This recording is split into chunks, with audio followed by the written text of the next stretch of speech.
ሁላችን ቆመን አልፋንስ እያልን ነበር።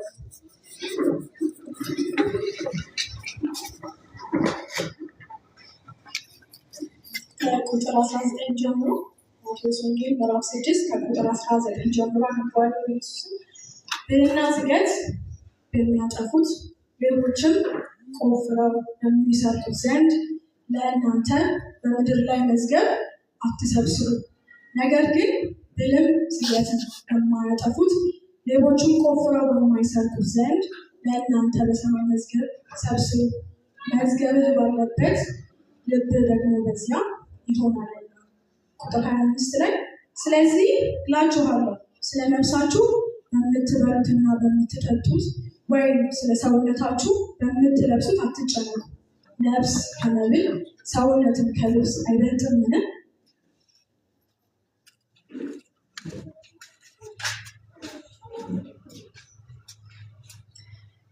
33 ጋር ወርጄ ነገር ግን አስቀድማችሁ የእግዚአብሔርን መንግስት ጽድቁንም ፈልጉ፣ ይህ ሁሉ ይጨመርላችኋል። ነገ ለራሱ ይጨነቃልና ለነገ አትጨነቁ፣ ለቀኑ ክፋቱ ይበቃዋል። እንጸልይ።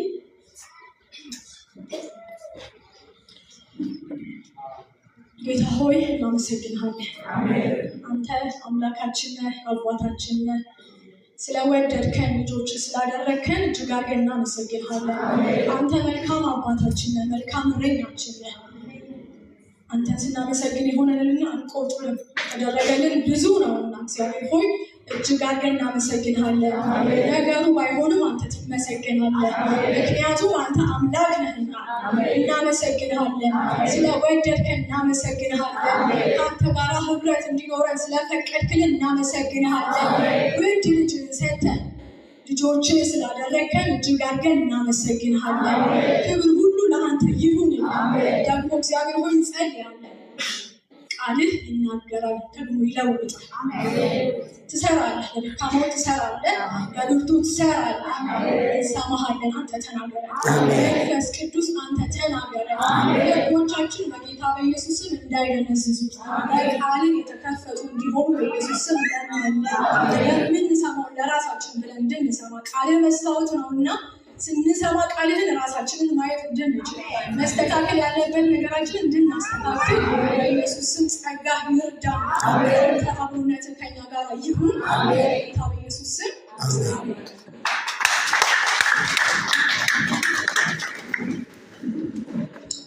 እሺ የማካፍላችሁ ርዕስ የምንፈራውን እንወቅ።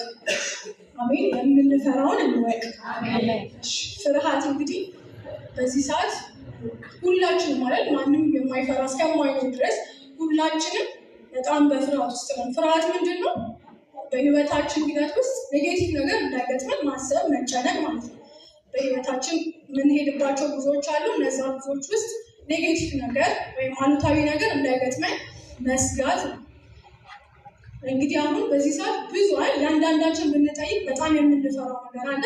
እንደ አጠቃላይ የምንፈራው ነገር አለ። ተማሪዎች ጋር ብንሄድ አሁን የትምህርቱ ሲስተም በጣም እየጠበቀ ስላለ ተማሪዎች ምን ያስፈራቸዋል?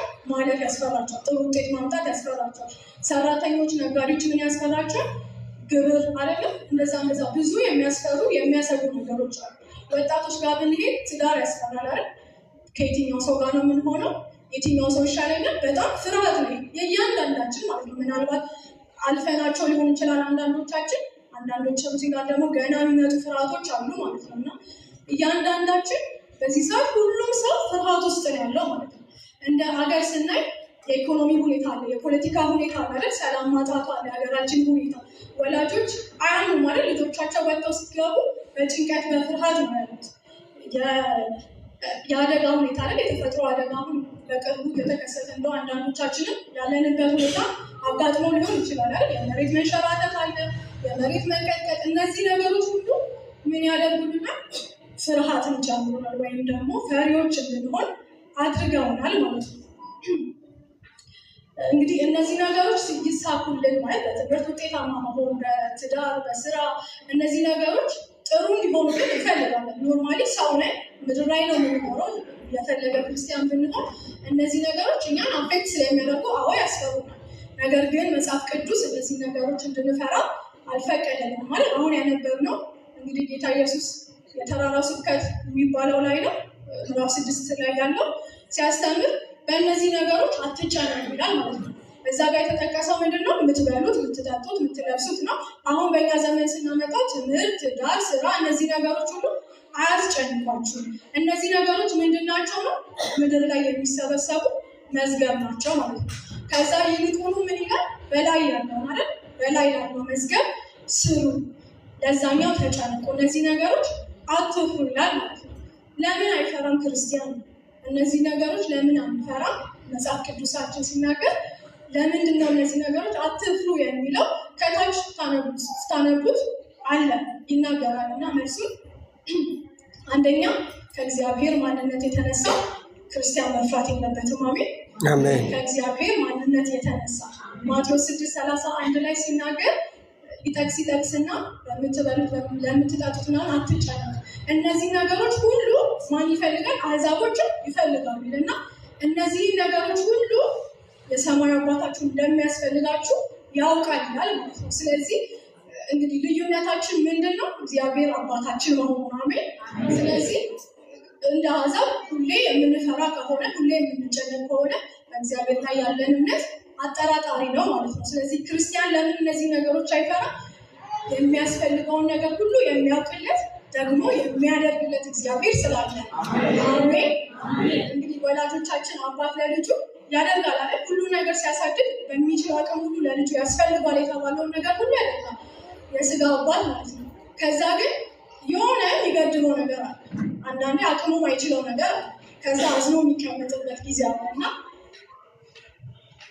የእኛ አባት ግን ሁሉን ያውቅልናል፣ የሚያስፈልገንን ሁሉ ያውቅልናል፣ ደግሞም ይችላል። አሜን። ደግሞ ያደርግልናል። ስለዚህ ክርስቲያን በዚህ ምክንያት መፍራት የለበትም ማለት ነው። እግዚአብሔር አባቱ ስለሆነ ከእግዚአብሔር ማንነት የተነሳ እግዚአብሔር ፍቅር ስለሆነ ስለሚያስብ አይደለም ስለሚያስብልን ስለሚራራልን ክርስቲያን በእነዚህ ነገሮች ፍርሃት ውስጥ መውደቅ የለበትም ማለት ነው። ሁለተኛ ምንም ማምጣት ስለማንችል አሁን ተጨንቀን ሰርተን ምንም ማምጣት ስለማንችል ማለት ነው። ሉቃስ 12 ላይ እንግዲህ የሀሳብ ይደገማል። ማቴዎስ 6 ላይ ያለው ሀሳብ ሉቃስ 12 ላይ ይደገማል እና ምዕራፍ 12 ቁጥር 25 ምናምን ጋር ሄዳችሁ ስታነቡ ከእናንተ ተጨንቆ በቁመቱ ላይ 1 ክንድ ትርጉሙ ላይ ደግሞ ከእናንተ ተጨንቆ በእድሜው ላይ 1 ሰዓት መጨመር የሚችል አለን ይላል። ማንም የለም አይደለም። ስለዚህ ምንም ለማታመጡ ለዚች እችን ማድረግ የማትችሉ በእድሜያችሁ ላይ 1 ሰከንድ 1 ሰዓት መጨመር የማትችሉ ከሆነ እንዴት በሌላው ትጨነቃላችሁ ነው እና ክርስቲያን ሁለተኛው ለምን አይጨነቅም? ምንም ማምጣት ስለማይችል ያለው አማራጭ ምንድን ነው? እግዚአብሔር አምላኩ እንደሆነ አምኖ በእሱ ተማምኖ መቀመጥ ነው። አሜን ይሁንልን። እሺ እንግዲህ መጽሐፍ አትፍሩ ብዙ ጊዜ አይደል? ስብከታችንም አትፍሩ ነው። እዚህ ጋር የሚናገረን አትፍሩ ነው። ግን ደግሞ ክርስቲያን ዝም ብሎ ሳይፈራ ደግሞ እዚህ ምድር ላይ እስካለ ድረስ መፍራት ያለበት ጉዳይ ደግሞ አለ። መጽሐፍ ቅዱሳችን ያዛል። ጌታ ኢየሱስ ክርስቶስን የምትፈሩትን ላሳያችሁ ብሎ ተናግሯል ማለት ነው። ክርስቲያን ምን ይፍራ? ሉቃስ 12 አብረን አውጥተን ነው። ሉቃስ ምዕራፍ 12 ከቁጥር 4 እስከ 5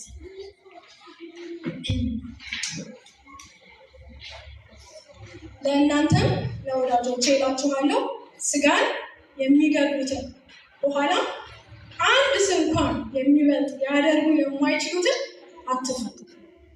እኔ ግን የምትፈሩትን አሳያችኋለሁ። ከገደለ በኋላ ወደ ገሃነም ለመጣል ስልጣን ያለውን ፍሩ። አወላችኋለሁ እርሱን ፍሩት ይላል።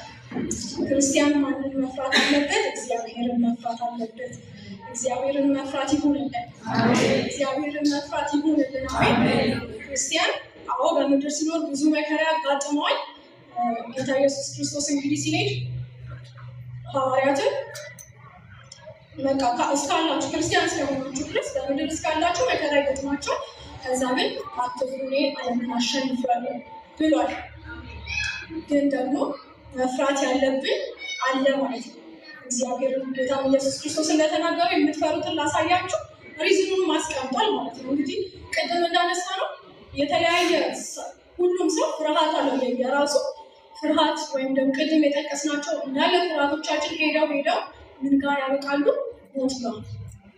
ትልቁ የሰው ልጅ ፍርሃት ሞት ነው አይደለም? እንደምናውቀው ትምህርትን ፈርተን ከዛ ትዳርን ፈርተን መከራን ፈርተን ሊያደርሰን የሚችለው ሞት ጋር ነው። ትልቁ የሰው ልጅ ፍርሃት ሞት ነው።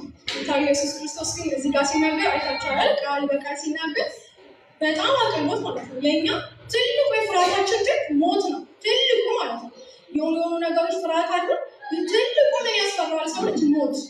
ጌታ ኢየሱስ ክርስቶስ ግን በጣም ዝቅ አደረገውና ምን አትፍሩ አላቸው። ስጋችሁ ይሄኛውን ስጋችሁን የሚገሉትን አትፍሯቸው፣ ምንም አያመጡም፣ ከመግደል ሌላ ምንም አያመጡም ነው እያለ የተናገረውና ለእኛ በጣም የምንፈራው ነገር ጌታ ኢየሱስ ሊገላችሁ ነው እንጂ የሆነ ልጅ አጥፍቶ እንዲህ ልትመታ ነው እንጂ ሌላ ምንም እኮ አትሆንም እንደማለት ማለት ነው።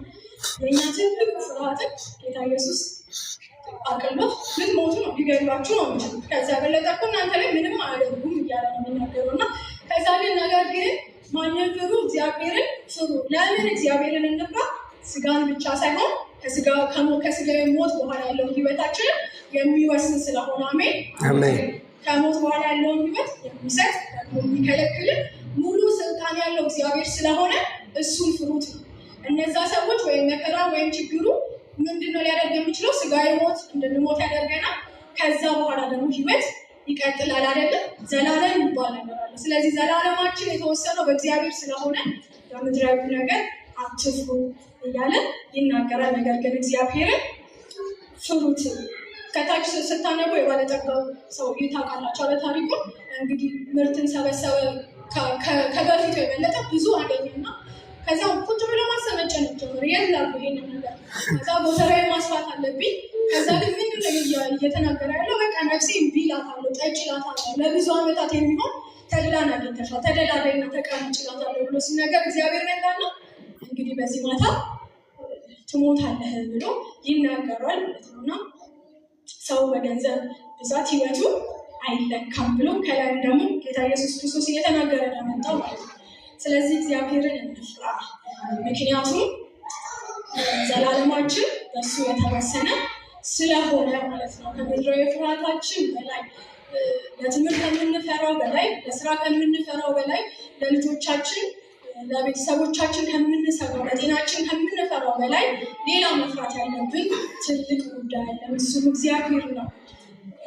ዘላለማችን በእሱ የተወሰነ ስለሆነ የሚጠቅም ከሆነ በቅርብ የሰማሁትን አንድ ምሳሌ ልናገር። በህንድ ሀገር ያን ኢትዮጵያዊ ሄድና ይኖራል እዛ። ሰምታችሁ ትታቁ ከሆነ የቅርብ ጊዜ ታሪክ ነው። ረጅም ዓመት ይኖራል። ቤተሰቦቹ ኢትዮጵያ ነው ያሉት። ከዛ ጥሩ የተሻለ ኑሮ ስላለ ወደዛ መውሰድ ይፈልጋል ማለት ነው።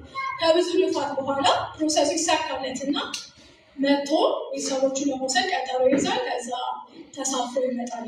እየመጣ እያለ ግን ፕሌኑ ይከሰከስና ሁሉም ሰው ይሞታሉ ማለት ነው። እንግዲህ ህይወት እንዲህ ናት አይደል? በጣም ናቸው።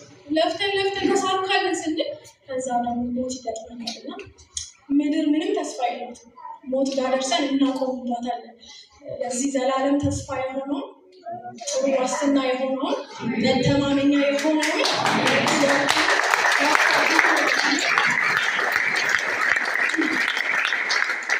እግዚአብሔርን መፍራት ምንድን ነው? በተለይ ክርስቲያን ጋር ጴንጤ ጋር እግዚአብሔርን መፍራት የዕለት ዕለት ንግግራችን ሆኗል እና እግዚአብሔርን መፍራት የሆነ ሰው ጥሩ መስፈርት ስናወጣ እሱ እግዚአብሔርን ይፈራል፣ እሷ እግዚአብሔርን ትፈራለች። ግን አሕዛብ እንኳን ስለ ትዳሩ መስፈርት ሲጠየቁ እግዚአብሔርን የሚፈራ ፈጣሪውን የሚፈራ እግዚአብሔርን መፍራት ግን እኛ ከምናስበው ይሄ በንግግራችን ከለመድ ነው የላቀ ነው። በንግግር ብቻ አይደለም። ወይም ደግሞ የሆነ ሰው ስናይ ጥሩ ዲሲፕሊን ስላለ ሀምብል ስለሆነ ይህ ሰው እግዚአብሔርን ይፈራል ሊያስብል ይችላል፣ የሆነ ምልክት ሊሆን ይችላል። ግን እግዚአብሔርን መፍራት ከዛ የላቀ ነው፣ በህይወት የሚገለጥ ነው ማለት ነው። እግዚአብሔር የሚፈራ ክርስቲያን ማለትም ዘላለሙ የሚያሳስበው ማለት ነው። ከሞት በኋላ ቀጥሎ ያለው ህይወቱ የሚያሳስበው ክርስቲያን እግዚአብሔር ቤት አለማደጉን ይፈራል። አሜን። አለማደጉን ይፈራል። እግዚአብሔርን መፍራት የሚገለጠው አንዱ አለማደጋችንን በመፍራት ነው። አንደኛ ጴጥሮስ 2:1 ላይ ሲናገር ክፋትን ሁሉ፣ ተንኮልን ሁሉ፣ ሐሜትን ሁሉ እነዚህ ነገሮች ሁሉ አስወግዳችሁ። ስለዚህ ማደግ ምን ይጠይቃል? ማስወገድን ይጠይቃል ማለት ነው። እነዚህ ክፉ አመሎችን እድገትን የማይገልጹ እንጭጭነትን አስወግዳችሁ ከዛ ተንኮል የሌለበትን ንቃውን ወተት ተመኙ። ስለዚህ ክርስቲያን ለማደግ አንደኛ ማስወገድ አለበት። ይህ ስጋዊ ማንነታችን ይዘው የመጣል አይደለም። ምንም አይመስላል። ክርስቲያን ሆነን ሐሜተኞች ሆነን ኖርማል ክርስቲያንን እግዚአብሔርን እንፈራለን። ተንኮል ውስጣችን እያሰብን ኖርማል ነን። እነዚህ ነገሮች አለማደጋችንን የሚያሳዩት ማለት ነው። ከዛ ግን በነፃነት ነው የምንኖረው። ምንም ሳንሰጋ፣ ምንም ሳንፈራ፣ ምንም እንደማይሆን ሰው ነው የምንኖረው ማለት ነው። እድገት አንደኛ መተውን ይጠይቃል። መተው ያለብንን መጽሐፍ ቅዱሳችን የሚያዘን ብዙ መተው ያሉብን ነገሮች አሉ። እነሱ መተው ይጠይቃል። ከዛ ደግሞ የቃሉን ወተት መመኘት ይጠይቃል ማለት ነው። ለእድገት እንግዲህ ሕፃን ልጅ ተወልዶ የሚያስፈልገው ነገር እንዳለ ምን እየተደረገ እንደሚሰጠ ሁሉ ክርስቲያንን በእግዚአብሔር ቤት እንዲያድግ ቃሉ ግዴታ ነው ማለት ነው። እግዚአብሔር ይርዳል። እግዚአብሔር ይርዳል። እንግዲህ ምሳሌ የምታስታውሱ ከሆነ ማቴዎስ 13 ላይ ስለ ዘሪ ምሳሌ ያላደለ ዘር ይዘራል። ከዛ ቦታዎቹ ይወስናቸዋል አይደለም። አንዳንዱ ልቡ ደንዳና ስለሆነ፣ አንዳንዱ በዚህ ዓለም ሀብት ይያዝና፣ አንዳንዱ መከራ ሽሽት። በእነዚህ ምክንያት ስርን ሳይሰዱ ይቀሩና ይደርቃሉ። እንግዲህ ዘር ሲዘራ መጀመሪያ ሊያበቅል የሚችለው ስሩ ነው። ከዛ ስሩ ነው ከመሬት እያስተላለፈ ምግብን ለግንድ፣ ግንድ ደግሞ እያደገ ቅርንጫፍ፣ ከዛ ፍሬ የሚሰጠን እና እኛም እንግዲህ በክርስቶስ ኢየሱስ በኩል ተወልደናል። አሜን። ከተወለድን በኋላ ግን አሁን ድነናል። አሁን የእግዚአብሔር ልጆች ነን። ነገር ግን ማደግ ግድ ነው። ለክርስቲያን ማደግ መንፈሳዊ እድገት ግዴታ ነው ማለት ለመኖር፣ ለመቀጠል፣ ለመሰንበት ማደግ ግዴታ ነው። ዮሐንስ 15 ላይ እንደምታስታውሱት ማለት ነው። አባቴ ገበሬ ነው፣ እኔ ግንዱ ነኝ፣ እናንተ ቅርንጫፎች ናችሁ እና ከዛ ግን ገበሬው ምን ያደርጋል? ፍሬ የማያፈሩትን ቅርንጫፎች ምን ያደርጋቸዋል? ይቆርጣቸዋል። ዘንድ ወዴት ይጣላሉ? ወደ እሳት ይጣላሉ። እና ስለዚህ አንድ ክርስቲያን ቅርንጫፍ ሊሆን ይችላል፣ ግን እድገቱ ደግሞ ይወስናል። ለመቀጠል ከእግዚአብሔር ጋር ዘላለሙን ለማሳመን እድገቱ ግዴታ ነው ማለት ነው። ሁለተኛው እግዚአብሔርን የሚፈራ ሰው በምን ይገለጣል? በስህተት ትምህርት ወጥመድ ውስጥ አለመውደቁ ወይም ደግሞ መውደቁ ያሰገዋል። አካሄዱ በስህተት ትምህርት ነው ወይ? ብዙ የስህተት ትምህርቶች አይደል አይመስሉንም እንጂ ቤተቻቻችን ውስጥ ቤተክርስቲያናችን ውስጥ ገብተው ከሰማነው ወንጌል አይደል እነ ጴጥሮስ ሲናገሩ ከሰበክንላችሁ ወንጌል ሌላ ምናምን እያለ በጣም እየተቆጣ የሚናገርበት ማለት ነው። እና ሁለተኛ ቆሮንቶስ 11 ላይ ይናገራቸዋል። እባብ ሔዋንን በተንኮሉ እንዳሳተ እናንተንም እነዚህ የስህተት አስተማሪዎች ከሰማችሁት እውነተኛ ከሆነ ወንጌል እንዳያስታችሁ ሰጋላቸዋለሁ እያለ ይናገራል ማለት ነው። እና ክርስቲያን ሲኖር እውነተኛው ወንጌል መያዙ ቼክ ማድረግ አለበት ማለት ነው። እየሳተ ከሆነ መንገድ እየሳተ ከሆነ መጠንቀቅ አለበት። ምክንያቱም የስህተት ትምህርት ምንድን ነው የሚያደርገን? በእግዚአብሔር ያለንን ቅንነት ያስወግድብናል ማለት ነው። እዛው ላይ እንደሚናገረው ሁለተኛ ቆሮንቶስ 15 ታነቡ ለእግዚአብሔር ያላችሁን ቅንነት ያሳጣችኋልና እሰጋላችኋል። መቃወም አለባችሁ። እነሱ እንግዲህ ስታነቡት የስህተት አስተማሪዎች በመካከላቸው ገብተዋል፣ ግን ኖርማል ነው ብለው ተቀብለውታል። እንዴት አትቃወሙም እያለ እየተቆጣቸው ነው። እና ክርስቲያን ኖርማል ነው ብሎ ከተቀበለ ከተሰበከለ ትክክለኛ ከሆነ ውጭ እየሰማ ዘናዶ የሚኖር ከሆነ ህይወቱ አደጋ ላይ ነው ማለት ነው። ሁለተኛ ጢሞቴዎስ ላይ ደግሞ ሲናገር ተረት ከሆነው ነገር ሽሽ ይልና ከዛ ስለ ስህተት ትምህርት ሲናገር እንደማይሽር ቁስል ነው ይላል። እንደማይሽር ቁስል ማለት የማይድን ማለት ነው። አሁን በዛ ላይ ናቸው በሽታ እንግዲህ ካንሰር ማለት ነው። ካንሰር የሚሽር አይደለም ማለት የሚድን አይደለም። ይልቁንም እየተሰራጨ ቀስ በቀስ ሰውን የሚገድል ነው። ኢቨን አንዳንድ ሰው ዝም ብሎ የሚገኝበት ማለት ነው።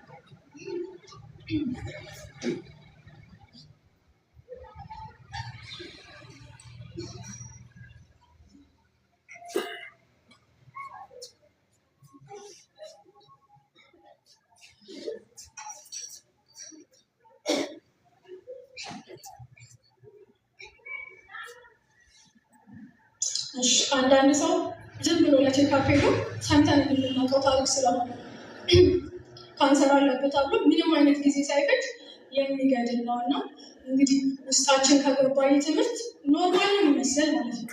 ወንጌሉን ትክክለኛውን ወንጌል የተሰበከልን ወንጌል ስተን እየሄድን ከሆነ ስህተታችሁ ብንባል እንኳን እስከማንሰማ ድረስ እና ክርስቲያን ለእነዚህ ሁለት ነገሮች እጅግ መጨነቅ መፍራት አለበት ማለት ነው። እግዚአብሔርን የሚፈራ ክርስቲያን እነዚህ ሁለት ነገሮች በደንብ አድርገው ሊያሳስቡት ይገባል ማለት ነው። ምክንያቱም እግዚአብሔር ከወለደን በኋላ ከኛ እድገትን ከኛ ፍሬ ማፍራትን ይጠብቅብናል ማለት። ስለዚህ በእግዚአብሔር ቤት ስንኖር ዝም ብለን እየወጣ እንድንገባ ሳይሆን ከትላንትናው ይልቅ ዛሬ የተሻለ እንድንሆን እግዚአብሔርን እየመሰለ እንድንሄድ ለሌሎች ጠቃሚዎች እንድንሆን ኃላፊነትን ተሸካሚ እንድንሆን እንደዛ ይጓጓል ማለት ነው። የስጋ አባት እንኳን የልጁን እድገት ይፈልጋል አይደል? ካደገ በኋላ ፍሬውን ይፈልጋል፣ መጠቀም ይፈልጋል። እግዚአብሔር ደግሞ ይልቅ ማለት ብዙ ኢንቨስት የተደረገ ባይብል ስተዲ ላይ ሊሆን ይችላል፣ እንደዚህ ባሉ ፕሮግራሞች ሊሆን ይችላል፣ በግላችን ሊሆን ይችላል። እግዚአብሔር ብዙ ኢንቨስት አድርጎብናል። ስለዚህ ኢንቨስት ባደረገብን ልክ ደግሞ ይጠብቃልና ዝንጎች ሳንሆን ማደግ አለብን ማለት ነው። እንግዲህ እድገት ሂደት ማለት በአንድ የሚደረስ ወይም ደግሞ መንፈሳዊ እድገት ጨርሻለሁ ተብሎ የሚቆም አይደለም። ሁሉ ጊዜ ክርስቶስን ወደ መምሰል ማደግ ስለሆነ ሂደት እስከሆነ ድረስ የሚቋረጥ አይደለም ማለት ነው። ግን ከትላንትና ከነበርንበት ቦታ የተሻለ ቦታ መገኘትን ይጠይቃል ማለት ነው። እግዚአብሔር ይርዳን። እንግዲህ ምን እንፍራ? ወደ እርሳችን ስንመለስ ምን እንፍራ? እግዚአብሔርን እንፍራ።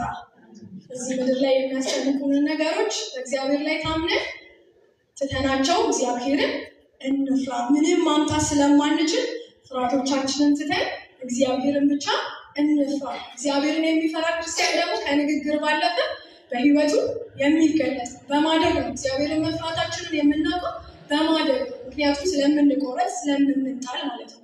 እግዚአብሔር መሐሪ ነው። እግዚአብሔር ይታገሳል፣ ግን ደግሞ ቃሉንም ያከብራል።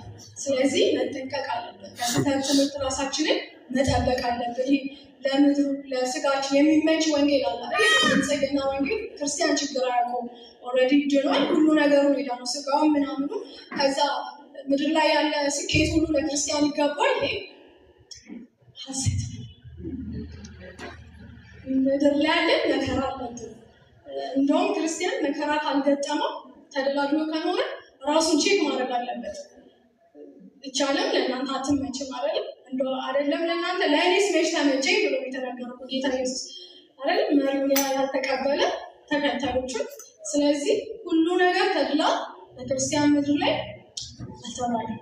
እግዚአብሔር ይባርካል። ግን ደግሞ ሁሌ በክርስቲያን ተድላ ከሆነ ራሳችንን ቼክ ማድረግ አለብን ማለት ነው። እግዚአብሔር ይርዳን። እንጸልያለን።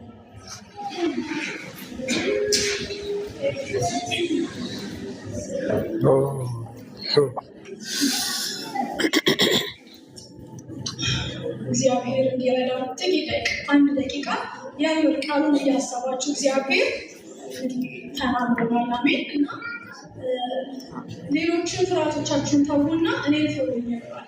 እኔን ስትፈሩ ደግሞ ማደግ ይጠበቅባችኋል፣ ስህተትን መቃወም ይገባችኋል እያለ ነው እና አንተን መፍራት እንድችል እንዲገለጥ በማደግ እንዲገለጥ ስህተትን ሳይ ችላ እንዳለ መቃወም የምችልበትን ጸጋህን አብዛልን እያለን አንድ ደቂቃ ቃሉን እያሰባችሁ ጸልዩ።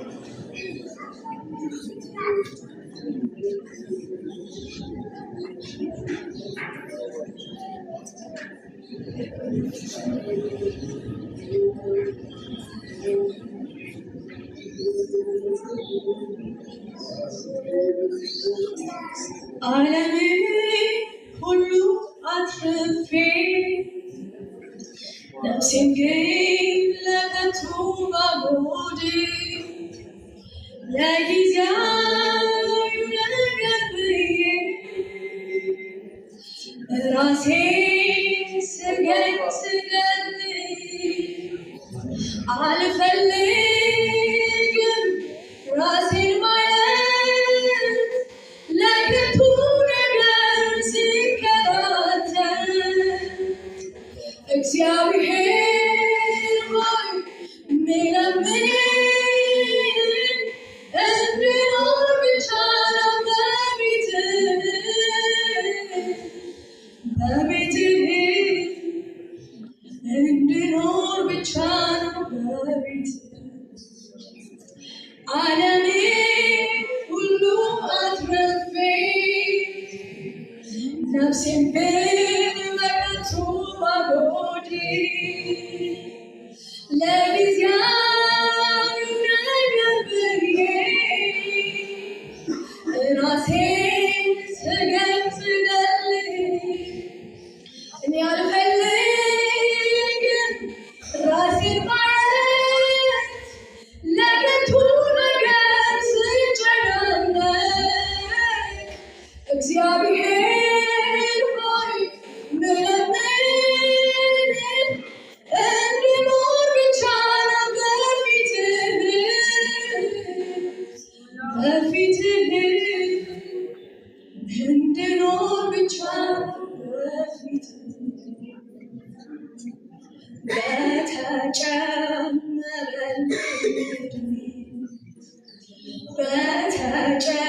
በተጨመረልኝ ቀናት ነፍሴን ዝም ጸጥ አሰኝቼ ከጌታ ውጪ አልሰጣት ነጥቂያት ከሌላው ጎዳና ትዋርኮቴ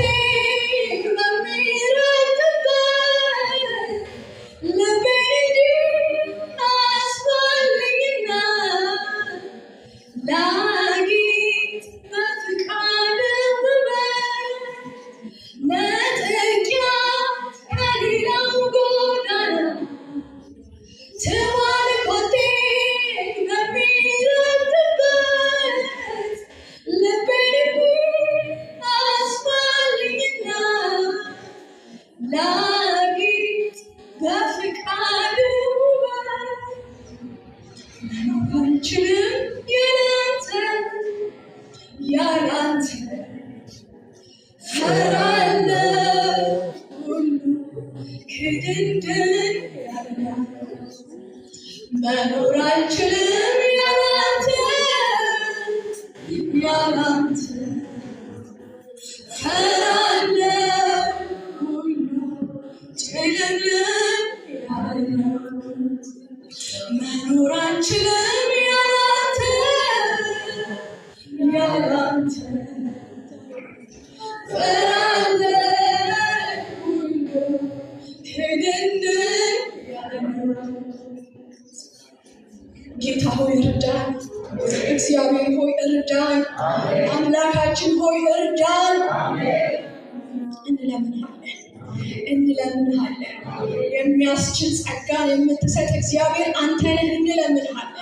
በእኛ አቅም ቢሆን የለም። እንለምንሃለን። የምታስችል አንተ ነህ እግዚአብሔር ሆይ እንለምንሃለን። አንተን መፍራት እንድንችል ጸጋህ ይብዛልን። አንተን መፍራት እንድንችል ጸጋህ ይብዛልን። ቀን ባስቆጠርን ቁጥር በቤት በሰነበትን ቁጥር አንተን መምሰል እንድንችል ማደግ እንድንችል በነገር ሁሉ ማደግ እንድንችል አንተ ከኛ የምትፈልገውን ፍሬ ማፍራት እንድንችል እግዚአብሔር ሆይ እርዳን፣ ጸጋህን አብዛልን። አንገኝ ከእንግዲህ እግዚአብሔር ሆይ ምድር በምታሳየን ፍርሃቶች አንገኝ። ነገሮች ስንፈራ አትፍሩ ያልከንን ነገር ስንፈራ አንገኝ እግዚአብሔር ሆይ ይልቁኑ ልባችንን በአንተ አሳምነን ነጋችንን ለአንተ አሳልፈን ጥሩ ዋስትናችን እንደሆነን አምነን እግዚአብሔር ሆይ ይልቅ ከሞት በኋላ ያለው ዘላለማችን በአንተ እጅ እንዳለ አስበን ለዛኛው ሕይወት መጨነቅ ለዛኛው ሕይወት መፍራት እንድንችል በኢየሱስ ስም ጸጋህ ይብዛልን፣ ይብዛልን።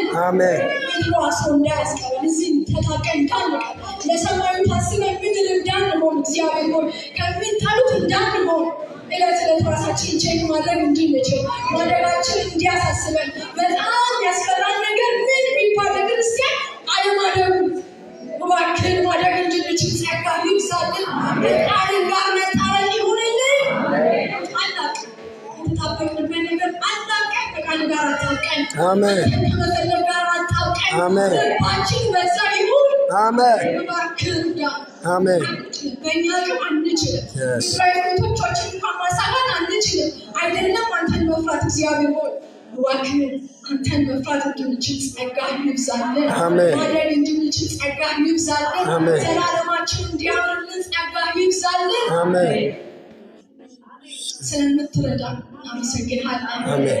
ስለምታግዘን እንግዲህ እኔን ፍሩ ብለህ ደግሞ እንደ ፍጥርጥራቸው ስለማትተው የምር ጸጋህን ሰጥተህ ይኸው ስለምትለን ስለምትረዳን እስከ ፍጻሜው ከአንተ ጋር ስለምንጓዝ ስለማትተወን ስለምትታገሰን እጅግ አድርገን እናመሰግንሃለን። ክብር ሁሉ በሰማይ በምድር ለአንተ ይሁን። አሜን።